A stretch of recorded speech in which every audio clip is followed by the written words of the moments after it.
Thank you. First win of the season. How does it feel? Like a monkey off the back? Yeah, it does. I'll be honest. I don't. It didn't feel week after week that it was such a big thing, but of course, it's this group of players are really good to work with. When we do get back together on Tuesday mornings to review the games, the reset from either a defeat or a draw has been really quick and really positive, and I love that about the girls. But it's going to feel different this Tuesday because I think confidence levels will be so much better. And yeah, of course, we've won the game late on today, but I felt we created a lot in the second half. We had a lot of good opportunities, good chances, lots of box entries, and I think that's what we've been lacking this season. We've just fell short in that final kind of moment.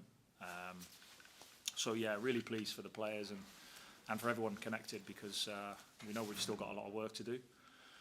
We know we've not moved off the bottom, but I think it draws in a few of the other clubs and just gives us that confidence now and something to really reflect on and use as energy to move forward. And two, getting the 2 goals at the end, I mean, this season especially, I think it's felt like sucker punches at the end for you all. Yeah. You've lost, Yeah. so you haven't gotten it. So Yeah. to have that reverse, I mean, the mentality to come through and still get that after it's really long. So Definitely, yeah. Definitely. The most pleasing thing is after scoring the first goal is we don't take a step back. Obviously some of the players did, but Mia didn't. You know, we wanted to put pressure on the ball, we wanted to step forward, and that's being brave rather than surrendering, and we get brilliant goal from Mia from it. So I felt today probably in the 91st and 30 seconds was a real good chance for Alice at the back post, and you look at that and think that could be our moment. But football, you can score a goal within seconds, and you know, we get another good opportunity, free kick, we keep the ball live.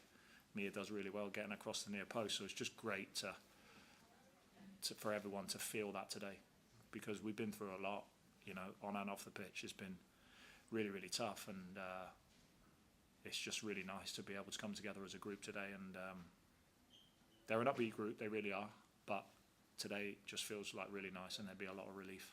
And the new signings too. I mean, from a pressing standpoint, Nisa Sullivan looked like the one that was orchestrating a lot, but your new forward, I mean, she gave Spurs a really difficult time, especially in the first 25 minutes. How do you assess her game?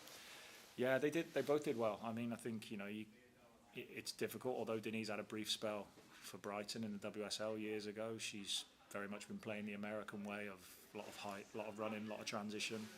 And Aurelie's played, obviously, in Germany, but she's a threat. She connects well with the team. Obviously, we have now a little bit more of a focal point than probably what we had before with Mia and Beata. But I think the exciting thing about Aurelie is she can play across the front three. Martha is, you know, we had to have this game today. It was a real killer because Martha is a really good number 9 to have, and I think she's going to do really well for us. And probably talking more around now options at the top end of the pitch. You know, even today, losing Martha, Anna Josendar not quite ready. We only really had Mia from the front really to bring on, and she did super well. But as weeks go by, hopefully Beata comes back, Anna Josendal is ready. Obviously Martha will be in there as well, and it just gives us lots of options for selection, and obviously during games as well to make changes. Congratulations. Thank you. Well, Gareth, in terms of Mia, it's obviously been a difficult season for her as well, but you must be absolutely thrilled that she's in to get the 2 goals. Yeah, Mia's a great girl. She really is. I think that she's very young. She's been thrust into probably playing too soon, if we're being honest. I think certainly in my time of being here that she's having to learn on the job. She's played at a position as a number 9, which I know she doesn't like, and we know that her true position is probably on the right up front. I think that from there we're really going to see the best of her. But we just knew today with Aurelie obviously putting a lot of energy into the game that she'd be flagging at some point, and I thought Mia came on and executed like really, really well. Was a real danger to the opposition and pressed really well because we didn't want to give Tottenham any more time on the ball. So yeah, really pleased. Look, I thought Jennifer Falk made a great save at 0-0. I thought it was excellent. She's been top since she's come. You know, 3 clean sheets in that period, and yeah, I felt second half we had a lot of opportunity. I thought Cappy could have had a hat-trick, but great that she's arriving there and we're getting those box entries. And I thought Kerry was excellent second half. You know, the way she took on the fullback and made opportunities for us. And you mentioned, I mean, given the way things have gone this season, those 3 times for the girls to keep going in the sort of 94th minute, 95th minute. It was, I know you've never doubted their character, but it was evident again. Yeah, of course, and football's always like that, isn't it? Sometimes it can kick you when you're down, sometimes it can reward you, sometimes you come away from it 0-0 thinking opportunity. Felt similar against London City, but I never felt that we created enough like we did today.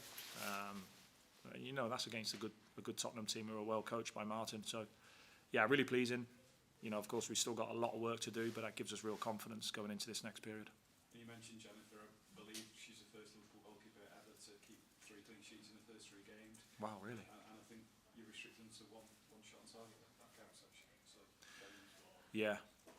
It's just, again, Jennifer's like Denise, like Gemma Bonner, like Fiske, very experienced, very calming, and she fits what we're trying to do like really well. She's struck up like good relationships with the team really quickly, and again, that was probably my worry today going into the game, is the fact of how long has this team had time to gel with each other. We've not had long at all. Some of the players' clearances took a while to come through. That's always the way in January, and yeah, to see it come together today, and like you say, three clean sheets is something really to build on. Thank you. Anything? Go on. Hi. How has Denise O'Sullivan made an impact on the squad, both on and off the pitch? She's brought quality on the pitch. I think that she's a leader in a way which is really encouraging.